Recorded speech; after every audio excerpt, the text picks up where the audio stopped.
Bien, hermanos, vamos a predicar la palabra del Señor en esta mañana. Yo le invito a que me acompañe a Juan capítulo 13. Juan capítulo 13.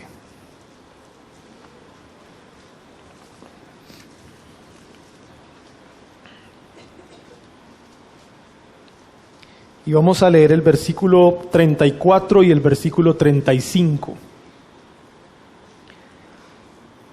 Juan 13, 34 y 35.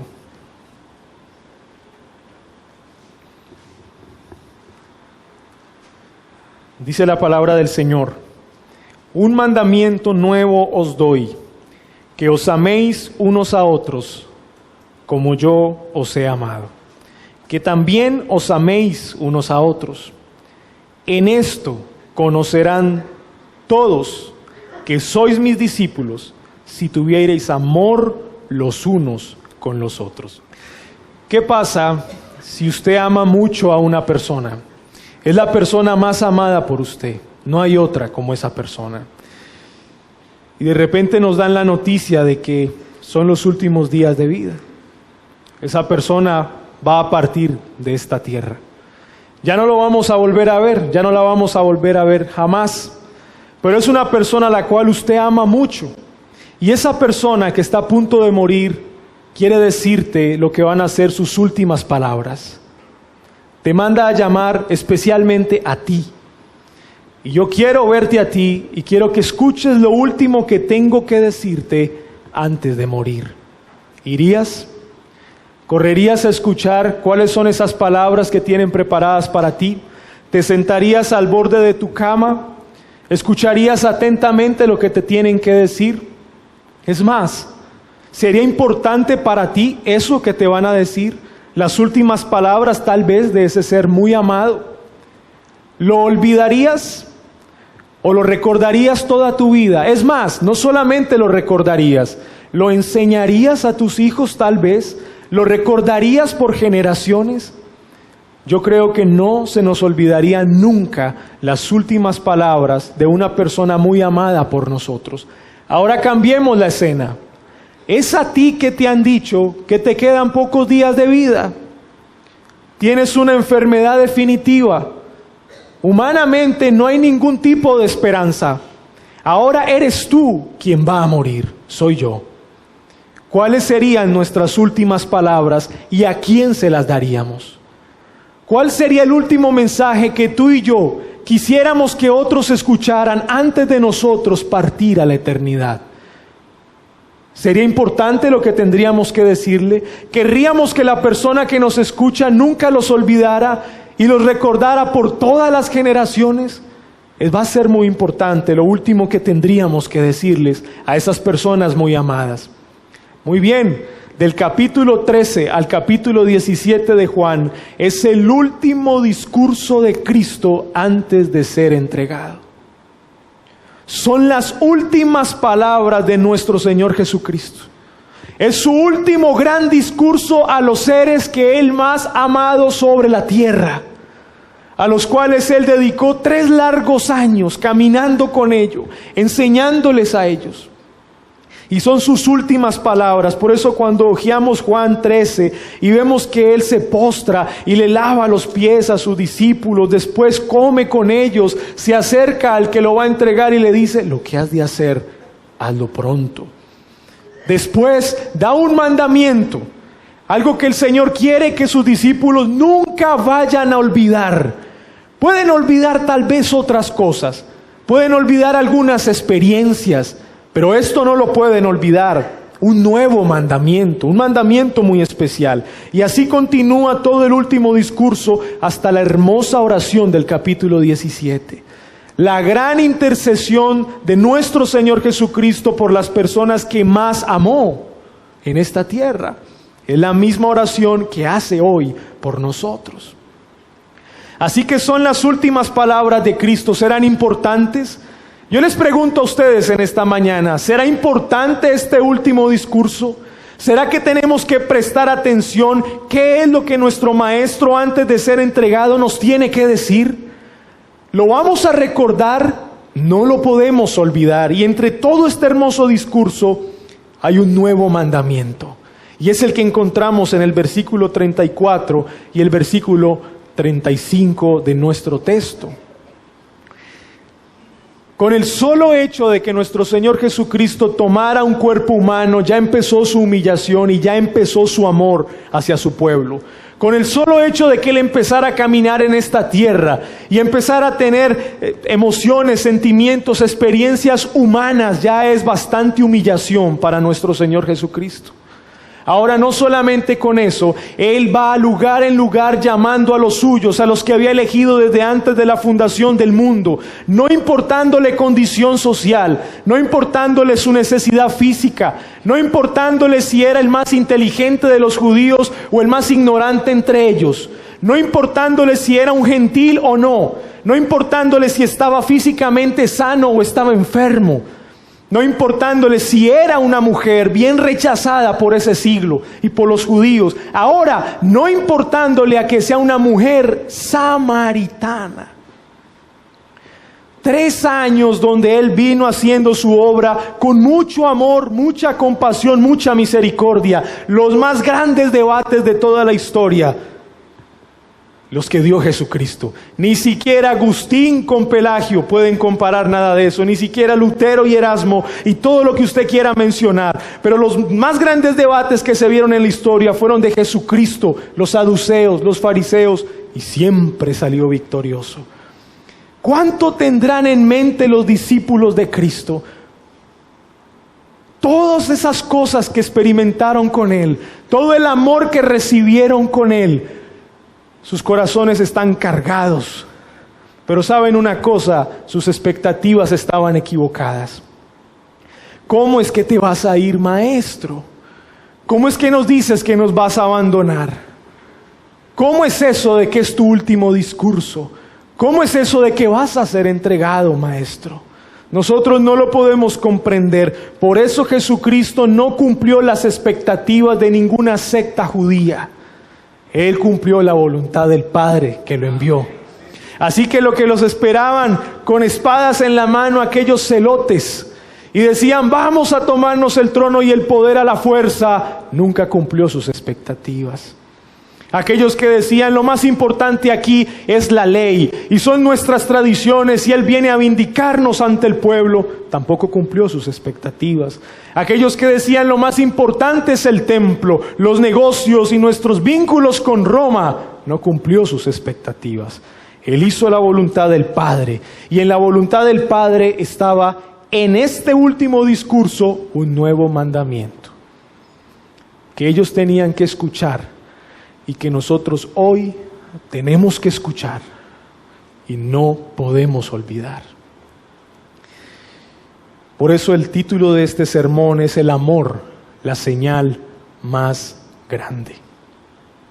En primer lugar, vamos a ver el mandamiento y su novedad, versículo 34.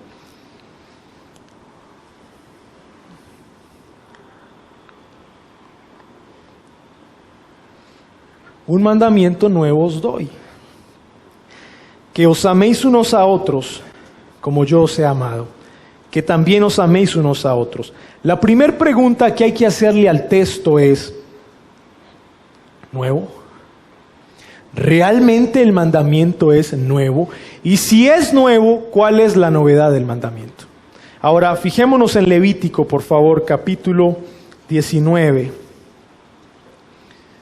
Levítico, capítulo 19, versículo 18.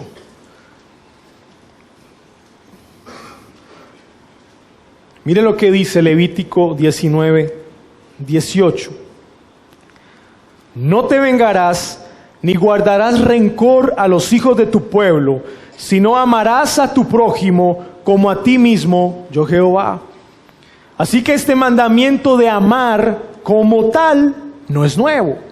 Ya el mandamiento de amar estaba dado en Levítico, en la ley, pero también para el pueblo judío era considerado como un principio de vida, una norma de vida.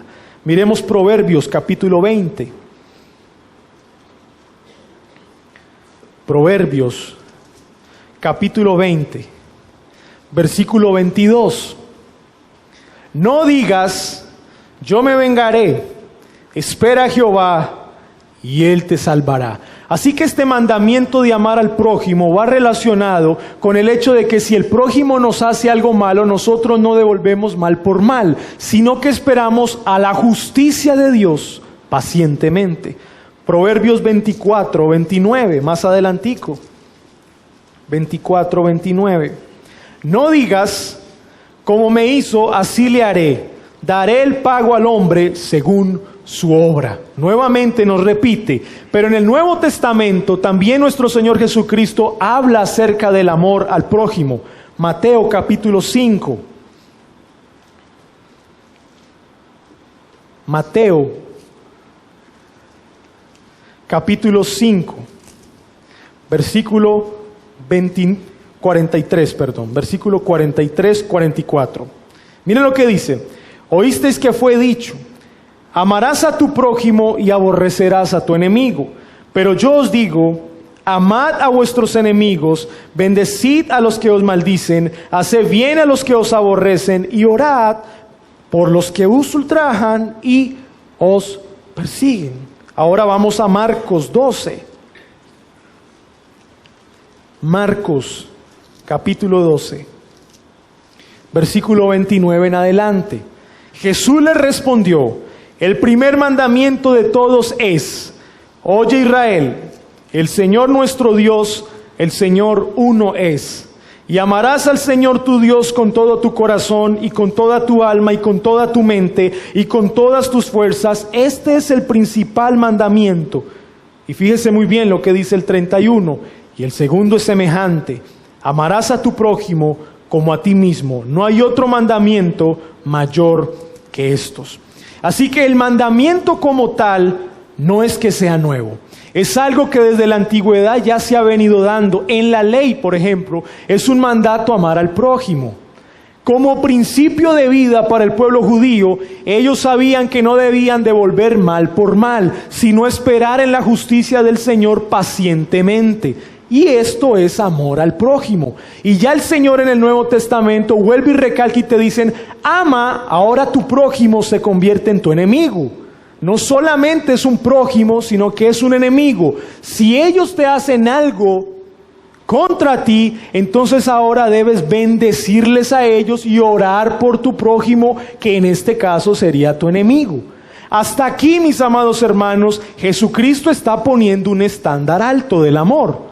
Él está subiendo el estándar del amor que había sido tergiversado por los judíos. Para los judíos, el prójimo solamente eran los otros judíos.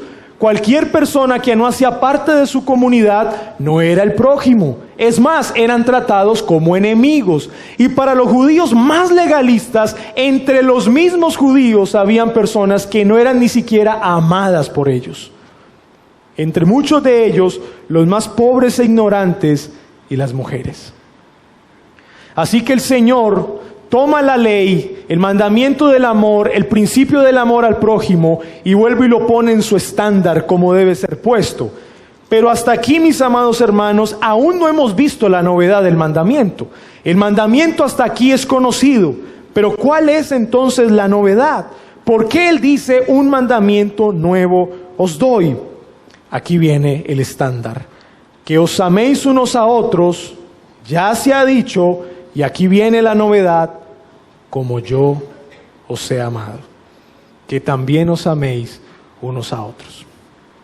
La novedad del mandamiento es que ahora los discípulos no podían amar al prójimo como ellos creían amar al prójimo.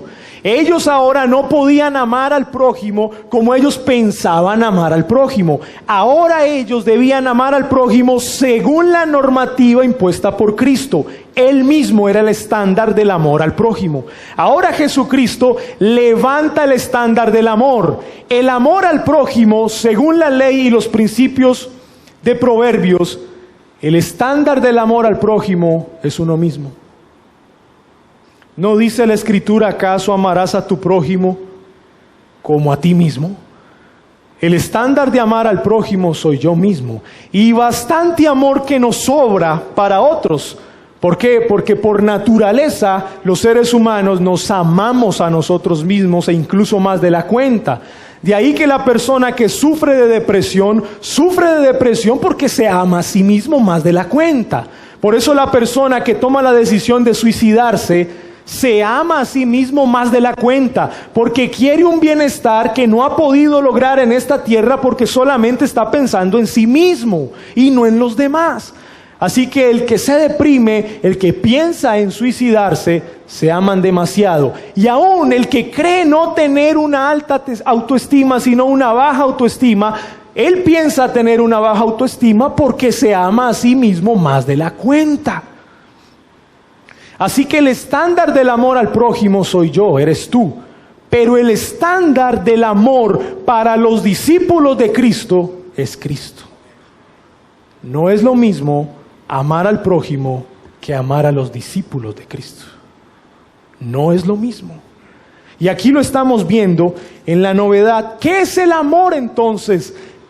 Bueno, el amor no puede ser un sentimiento. El amor no puede ser un deseo porque es algo pasajero.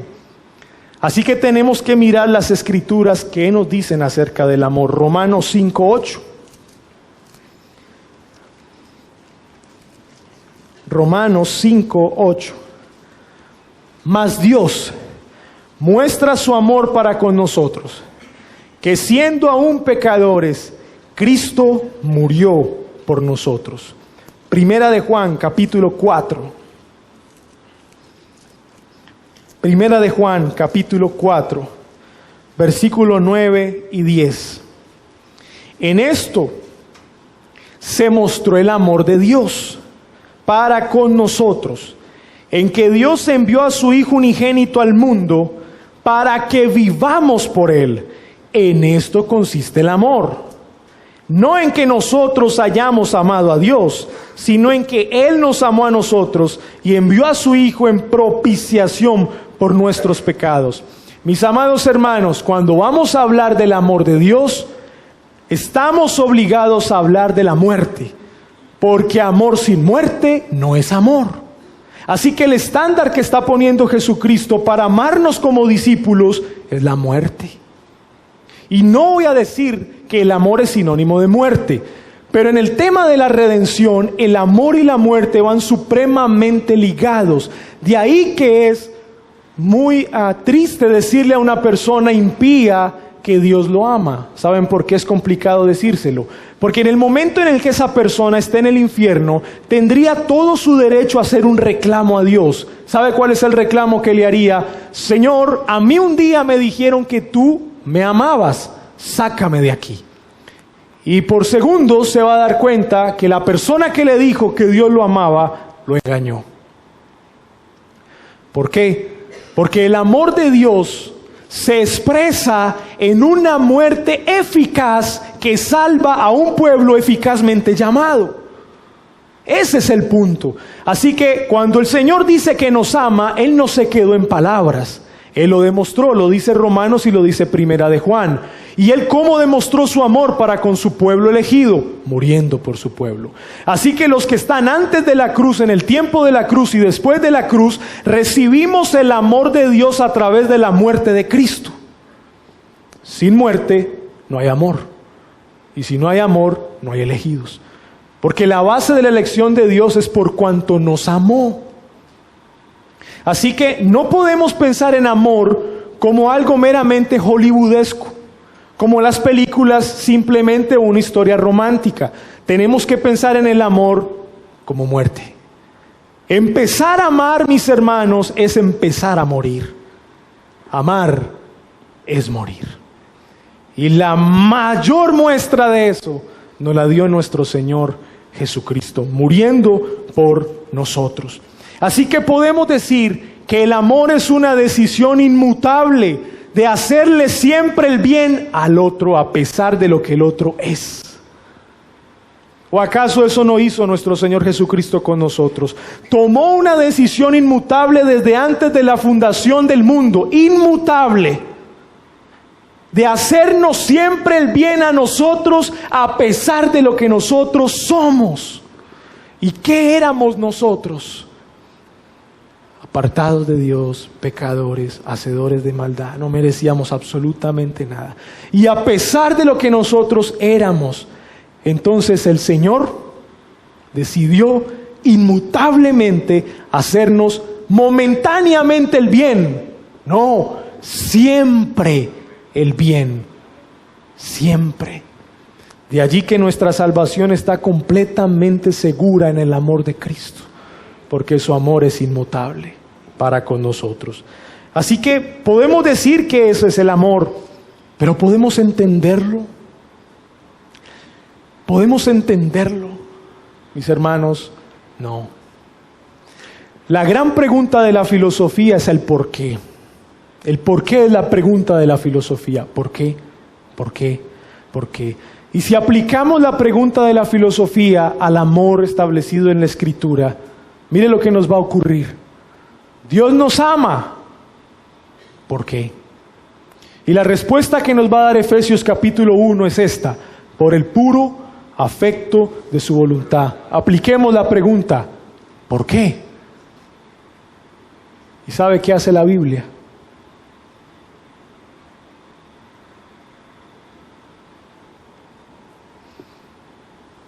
No hay respuesta. Esto nos dice, mis amados hermanos, que sí podemos entender un poco el amor, pero no completamente. El amor de Dios no lo podemos entender completamente. Es cuando la esposa le pregunta al esposo: ¿me amas? Y le dice: claro que te amo. Y ella le dice: ¿por qué? Y él le dice: porque decidí hacerte siempre el bien y conformarte a la imagen de nuestro Señor Jesucristo. Y si la pregunta le responde, le pregunta, la esposa le pregunta: ¿por qué? ¿Qué diría el esposo? No hay respuesta. ¿Sabe qué quiere decir eso? Que el amor no se entiende completamente, pero sí debemos aceptarlo. La esposa no tiene otra salida sino aceptar que el esposo la ama. Los cristianos, mis amados hermanos, no vamos a entender completamente el amor de Dios, pero sí hemos sido llamados a aceptar el amor de Dios. Y esta es la gran lucha que tiene el creyente nuevo, porque el creyente nuevo viene con una carga sobre su espalda de todos los pecados que ha cometido, y él está en la lucha diciendo: hombre, un Dios santo y justo ¿me perdona a mí mis pecados? Si yo he hecho tanta maldad. Es que usted no se imagina todo lo que yo he hecho en mi vida, y usted me está diciendo que Dios me ama y me ha perdonado mis pecados y que me ha dado vida eterna por los méritos de Cristo. Y empieza el nuevo a confrontarse. ¿Y será que si yo le oro Él me escucha? A mí me parece que no. Yo leo la Biblia y no entiendo mucho. Pero en el momento en el que el cristiano nuevo acepta el amor de Dios, madura. No lo podemos entender completamente, pero sí somos llamados a aceptar el hecho de que Dios nos ama. Por eso decirle a un hermano en la iglesia: Dios te ama, es algo muy hermoso. Porque el cristiano acepta que Dios le ama y a la luz de la Escritura más o menos entiende qué significa eso. Mis amados hermanos, este es el amor que nos está expresando nuestro Señor Jesucristo en el versículo 34. Es el estándar de esta novedad. Hay que amar como Cristo nos amó. Esta es la novedad del mandamiento. Y saben una cosa, esto lo cambia todo. Esto lo cambia todo. Así que una de las mayores características de una persona que ha nacido de nuevo es amar. Pero saben una cosa, no es amar al prójimo. Una de las características distintivas de un verdadero cristiano es amar a la iglesia de Cristo. Y ese es el punto crucial. Por eso Juan, en su primera carta, él muestra la comunión entre los hermanos como una evidencia principal del nuevo nacimiento. ¿Por qué? Porque cuando una persona, el Espíritu Santo la hace nacer de nuevo, la persona no va a tener la teología, la persona no va a tener la fe más madura, la persona no va a tener la disciplina que se espera para orar y para leer, pero esa persona no sabe cómo ama a esa gente que se congrega en los domingos. No sabe cómo ama cuando el pastor se para, abre la escritura y dice, y ama ese momento, pero no sabe cómo. Es por eso que empieza a ver a la gente de la iglesia y los ve diferentes, personas completamente desconocidas, pero en su corazón se ha creado ya un vínculo con esas personas, ya hay una identificación como familia, ya hay un aprecio especial. ¿Y cómo surgió eso? Esa es una evidencia de que la persona hace parte del cuerpo de Cristo. El amor por la iglesia es fundamental. Cuando una persona no quiere congregarse, cuando una persona no quiere comprometerse, cuando una persona no quiere participar en los asuntos de la iglesia, tiene un amor muy frío. Tiene un amor muy frío. Es más, parecería superficial. Pero una de las cosas que hace que los discípulos de Cristo, al escuchar al Maestro antes de ser entregado, las palabras que dicen, no te olvides de esto que te estoy diciendo, es: yo debo amar a la iglesia de Cristo, así como Cristo ama a la iglesia. Por eso, mis amados hermanos, el congregarnos los domingos es fundamental, porque es un termómetro, es algo que mide nuestro amor. Nuestro amor es fundamental. Así que esta es la novedad de este mandamiento. Pero en segundo lugar, este mandamiento se convierte en una señal. Versículo 35. En esto conocerán todos que sois mis discípulos, si tuviereis amor los unos con los otros. Yo quiero llamar la atención aquí en algo. Primero, en esto conocerán todos. ¿Saben quiénes son todos? Todos. Todos son todos. No solamente los discípulos, los no discípulos conocerán que ustedes son mis discípulos. Así que es una señal no solamente para los discípulos de Cristo, sino que es una señal para los no discípulos. Todos son todos. En esto conocerán todos que sois mis discípulos. Y esa palabra discípulos podemos traerla como iglesia, mi pueblo escogido. Ellos verán entonces que ustedes son mi pueblo escogido. Y es muy interesante aquí, porque el Señor hasta este punto no está preocupado porque su pueblo sea el más inteligente de todos. Él no está preocupado por eso, hasta este punto. A Él no le está preocupando que su pueblo sea el pueblo más involucrado en asuntos sobrenaturales.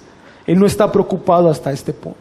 ¿Saben por qué? Porque hasta aquí Él ha caminado con estos discípulos y estos discípulos le han escuchado enseñar. Mejor maestro que nuestro Señor Jesucristo no existe. Es el mejor maestro peripatético de toda la historia, que mientras camina, enseña. ¿Quién como Él? No hay quien se le compare. Tuvieron al mejor maestro. La persona que tuvo el poder de Dios en sí mismo para hacer milagros extraordinarios. Es más, los mismos discípulos participaron de los milagros extraordinarios de nuestro Señor Jesucristo. Pero al Señor le preocupa una cosa: que por estas cosas ellos no serán conocidos.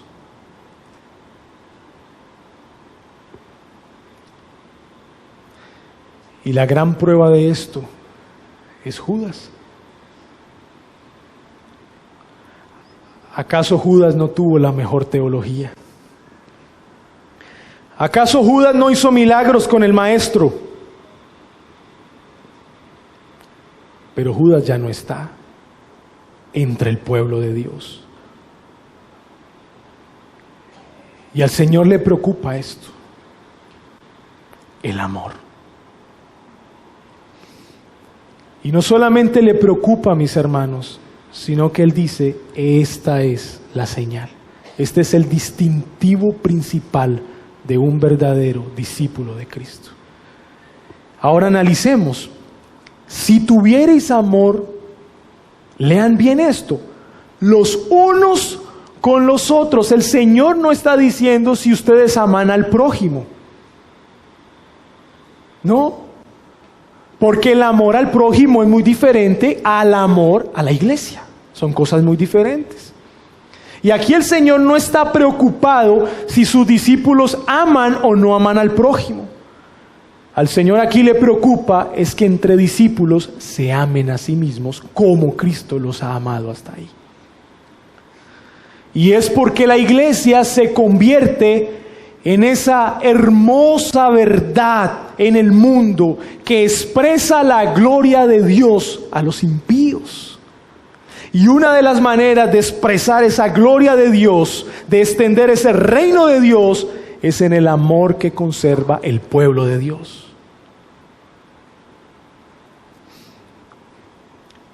Así que nuestro Señor Jesucristo es claro aquí y nos dice, todos se van a dar cuenta que ustedes son mi pueblo porque ustedes se aman a sí mismos según el estándar establecido, como yo los he amado.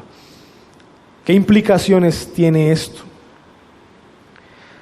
Que los discípulos debemos constantemente morir. No podemos hablar de amor si no hablamos de muerte. ¿Qué implica esto? Que los discípulos de Cristo constantemente debemos morir. Morir por el bienestar del otro. Y si el amor es una decisión inmutable de hacerle siempre el bien al otro, entonces eso quiere decir que como discípulos de Cristo debemos nosotros preocuparnos por hacerle siempre el bien a nuestro hermano a pesar de lo que nosotros somos o estemos en este momento. Así nosotros no estemos los más alentados físicamente, tenemos que hacerle siempre el bien a nuestro hermano para que nuestro hermano esté bien físicamente. Aunque nosotros estemos destruidos, nos debe preocupar hacerle siempre el bien a nuestro hermano para que él no esté destruido como yo lo estoy ahora. Ese es el punto. ¿O acaso no pasó eso en la cruz? ¿O acaso nuestro Señor Jesucristo estaba muy feliz colgado en el madero? No, Él estaba muriendo. Él estaba muriendo, pero al mismo tiempo que Él estaba muriendo, Él estaba haciendo el bien a los suyos. Así que mis amados hermanos, amar es morir, empezar a amar es empezar a morir. Tertuliano del siglo II escribe lo siguiente: cuando el imperio romano se va contra los cristianos en aquel día, él escribe lo siguiente: pero son sobre todo las muestras de un amor tan noble las que conducen a muchos a distinguirnos.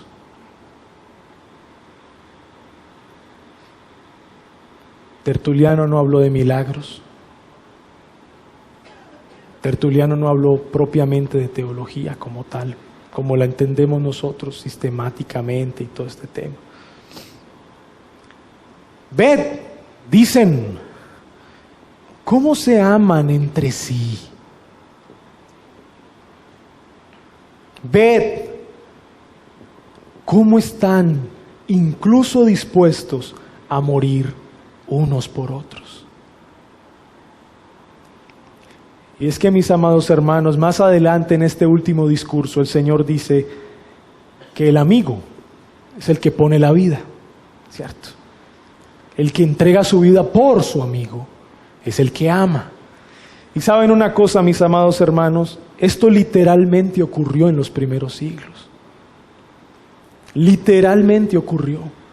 Literalmente el pueblo de nuestro Señor Jesucristo en los primeros siglos daban su vida por sus hermanos. Literalmente. Ahora nosotros no estamos viviendo el mismo contexto. Nuestras situaciones son diferentes. Todo ha cambiado. Pero entonces, ¿qué nos está demandando este pasaje a nosotros? ¿Sabe que esta aplicación cae para nosotros más fuerte y con más dolor? ¿Saben por qué? Porque nosotros no estamos viviendo condiciones tan atroces como los que vivieron en el siglo I y II. Y ¿sabe una cosa? No nos amamos como hermanos por unas simpleces, por unas bobaditas. ¿Qué tal que estuviésemos siendo perseguidos? ¿Qué tal que viviéramos amenazados? ¿Qué tal que nos tocara abandonar este recinto?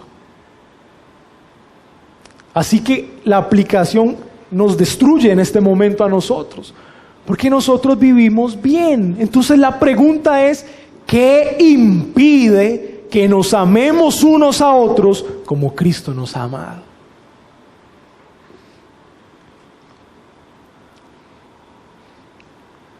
Y esta es la novedad del mandamiento, que se convierte en la señal más grande del cristiano. Así que tal vez ahora, si nosotros vamos ante un familiar cristiano antes de morir, muy amado por nosotros, y él está a punto de morir, tal vez esa persona nos va a decir: hijo, recuerda amar a la iglesia de Cristo, porque son a ellos a los que tú siempre vas a ver. Siempre. Fíjate muy bien en sus rostros. No olvides sus rostros, porque tal vez un día lo vas a volver a ver en la eternidad. Acuérdate muy bien del hermanito que te predicó por primera vez la palabra de Dios, porque de seguro estará contigo en la eternidad y lo vas a volver a ver.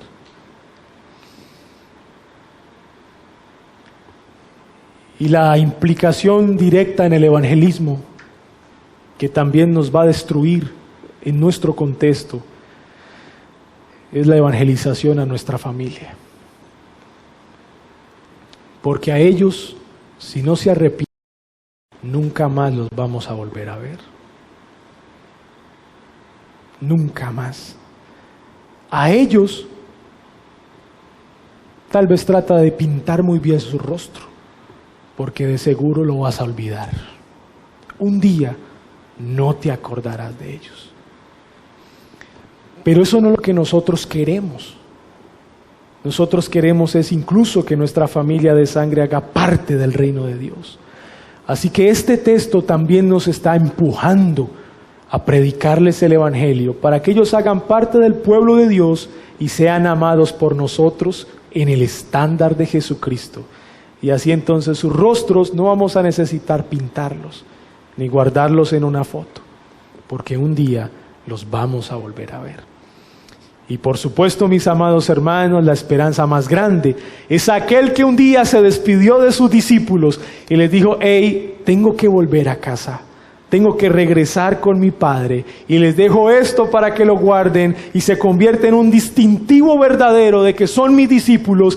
Ese maestro, el mejor maestro de toda la historia, el mejor de toda la historia, el hombre más amoroso y compasivo que jamás ha existido en toda la historia, un día nosotros le vamos a ver cara a cara.